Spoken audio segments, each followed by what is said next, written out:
Warriors center DeMarcus Cousins, who exited last night's Game 2 against the Clippers with 8:09 remaining in the first quarter, underwent an MRI exam earlier today in the Bay Area. The MRI confirmed that Cousins has suffered a torn left quadriceps muscle. No surprise, but this is the official email from the Warriors PR staff.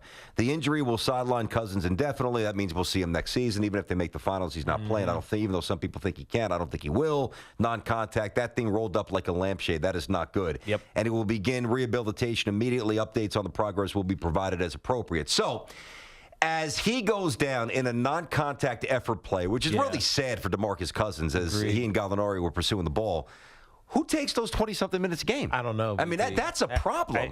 Literally, it's Kevin Looney. True. Who actually played well. He had 19 points in 19 minutes. He actually played well. He played well the times that he's gotten. But yes, he has. But he's not DeMarcus Cousins. Exactly. He's not Boogie. You know what I mean? And I think the impact offensively and more importantly defensively just can't be this. It's not going to be the same. And so I think defensively it could be, because I've said this before on the show. I think you have the right system. I don't know that the Clippers are this team to exploit it, but the Rockets are.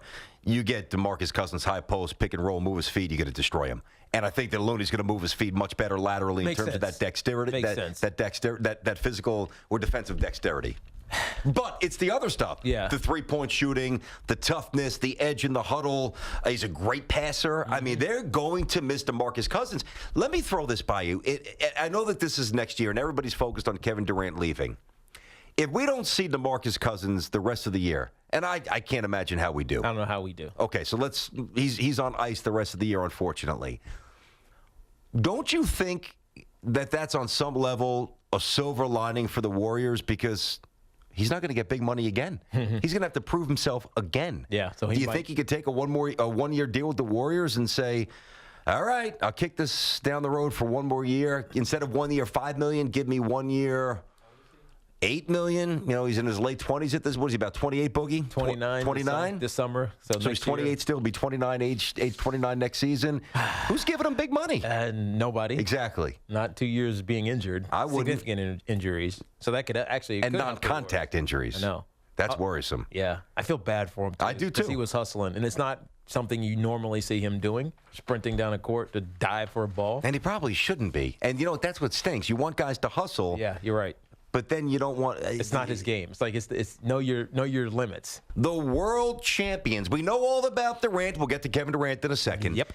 We know he's bouncing. But the world champions had a 31-point lead at home. We've talked about that erosion of aura at Oracle all year. They choke on the 31-point lead. Patrick Beverley reduced Kevin Durant. I almost don't want to say it. Kind of like a punk.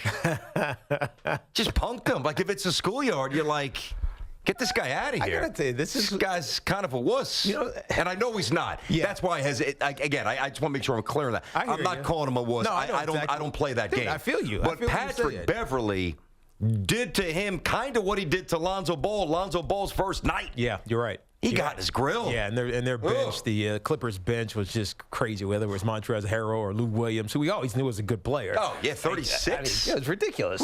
Their bench was unreal, the Clippers. Fun game. Here's the thing, BT. Remember the first thing I told you about the show when we first started 6 years ago? Now? Greatness. I love seeing greatness. Well, that's why. And I said, hi, I'm your partner. Welcome. Right. You get to see greatness every day. Sharp Tierney. Yeah, right. But one of the reasons, and I don't like the Golden State Warriors per se. I'm not from California. I mean, Steph might have some coolness to him because he's little and he jacks up threes at a rate that we've never seen before until James Harden started doing it more. But you know what I mean? He's like the little guy. He makes you want to root for him. There's nothing bad about Steph Curry. So in a sense, I became a little bit of a Golden State Warriors fan. Okay. One, because of Steph, and they had this like team focus, unselfish way of playing basketball. I was like, man, they are the example. They really are, right? And then they get KD, and then it changes a little bit, right? KD's a little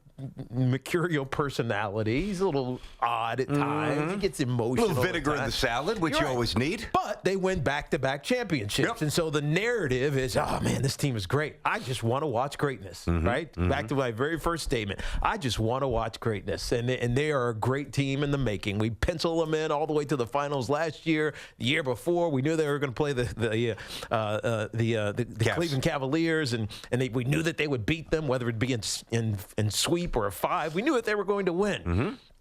This year, we saw the inklings of discourse early, right? And then we started trying to explain away why the Golden State Warriors are vulnerable at home. And one of the most frustrating things to me, BT, because the formula for greatness is still there, but they're not doing it. One of the frustrating things for me is that I know they're great. You know they're great. Everybody in the NBA knows that they're great. On paper, it's ridiculous. Just jot down all the names. You're not finding a match anywhere in the NBA collectively. But this team has so many quirks and nuances and personality defects and frustrations that they're hard to root for this year. They really are, because whether it's infighting because KD can't stop talking about, or people can't stop talking about KD going elsewhere, whether it's laziness or lack of attention to being great. I mean, you're not apathy. Great. Exactly. Yeah. Apathy, foregone conclusions. We got a 31-point lead. We chill. We're good now, man. Let's go. How does that happen at home? It shouldn't happen at home. So it frustrates me, because what I think is happening is this Golden State Warriors team has started to believe all the BS that we've all thrown at them, and they believe it's just going to happen, right? It's inked in. It's inked into the finals for the Golden State Warriors. No pencil. Nobody's erasing anything. They're inked into the finals, and they're starting to believe that. But what's happened in the interim is that teams have gotten better, right? Because they play the same type of style. Look at the Houston Rockets, who almost beat them last year. Teams, more importantly, like we saw with the Clippers last night, are willing and able to outwork them. You know what I mean? And so you see this transformation of this could be one of the great three-peat teams of all time to I don't really know. And it's frustrating, because I wanted to see them be great, and now I'm confused about what the Golden State Warriors I don't know that you need to be that confused, because they're only confused if we, and I know that we didn't collectively as a show, if we ignored the evidence that was given to us throughout the year. If we were blind to all the things that Tiki just ran down, then you would be very, what's the word? Less enthralled with their chances to repeat again, to win again. The stigma that's become the Warriors has been very identifiable. Yes. And it's been made worse by the injury to Boogie Cousins, who went from an incredible luxury that added a little toughness, tenacity, size, and girth, and just different style if you had to play that way, to all of a sudden Andrew Bogut goes from a real luxury to, hey, hopefully you stayed in shape in Australia, brother, because you're going to have to play 15, 18 minutes a night as we get deeper into this thing. Agreed. So we can talk all we want about Kevin Durant, and I will say it does bother me. As just a quick aside, it's always bothered me, and Kevin does this a lot, quite frankly, and he's going to be playing for my team next year, so I'm going to have to be dealing with this a lot, I think. He's going to be a Knick. But it bothers me when athletes, or anybody, rides the wave of adulation, rides that we all lift you up and we forge you forward, we propel you. Granted, your own greatness do it as well. But you ride that amazing wave of adulation. The moment that wave crests and gets to shore, you bounce and you grab your surfboard, you get in your car, you go home. You got to linger around a little bit, buddy. I'm sorry, but it's game 2 of the playoffs. I know it's not game 2 of the finals, but you have a professional responsibility to go to that microphone last night, even if you pull the nonsense that the other clown pulls, Russell Westbrook. Durant's not a clown. I think Westbrook actually kind of is a clown, actually. Well, I think Westbrook is not. He wants to be cynical and quirky and witty. He's not. He can't do it. No, he just comes off as weird. And when you say no comment, then our next question, that's weak. But even if Durant would have done that, I probably still would have had an issue with it for sure. I believe it's up to you to provide a little context when somebody got in your head and undressed you, as Patrick Beverley so easily did and so clearly did. 9 turnovers, 8 shot attempts. What planet does Patrick Beverley, who is a dog, man, I wish there were 20 more Patrick Beverleys in the NBA, but in what world does Patrick Beverley take the same amount of shots as Kevin Durant in a playoff game? And I'm going to get to somebody who always escapes criticism. Go ahead. You ready? Go ahead. Steve Kerr. Okay. I mean, Steve Kerr.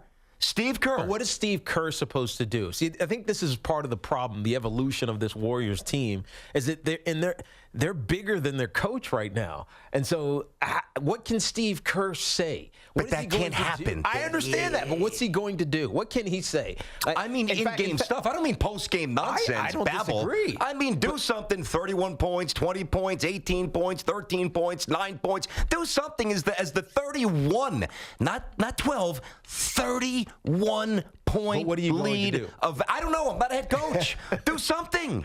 That's what you get paid big money for. I don't disagree. I mean, anybody can coach a team of all-stars. Who the hell can't do that? Well, they have a team of all-stars. I understand that, but you got to be able to stifle the opposing run. It's amazing. And that was just the nightcap. The first game, you got flagrant fouls. Mm-hmm. You got Joel Embiid and Ben Simmons mocking post-game. Well, that part wasn't awesome. No, not that was weak. No, that was weak, but I'm talking about in-game. Sure. The energy and the aggressiveness that they came out in the third quarter was just, it was stupid. It was awesome. They smacked them. Oh, they smacked them. They really flexed on them hard. And that's what you needed to see from them. Otherwise, I would have started having doubts about the mettle of the Philadelphia 76ers. No, me too. And as we look forward to tonight, I mean, Denver, the second seed, lost the first game. The Thunder, mentioned them before. I know they were a lesser seed, lower seed, but Vegas had them beating Portland. So did I. I don't want to say it's must win when it's a best of 7. It's only game 2, but you probably better find a way to win. Yeah. I mean, you got some real interesting basketball, which is why I started the show. If Adam Silver sat down at his laptop and tried to craft something interesting to further engage us when there's usually lapse of boringness, if you will, that creeps into the first round, it's on, man. Suddenly, the first round of the NBA playoffs became very, very interesting. Agreed.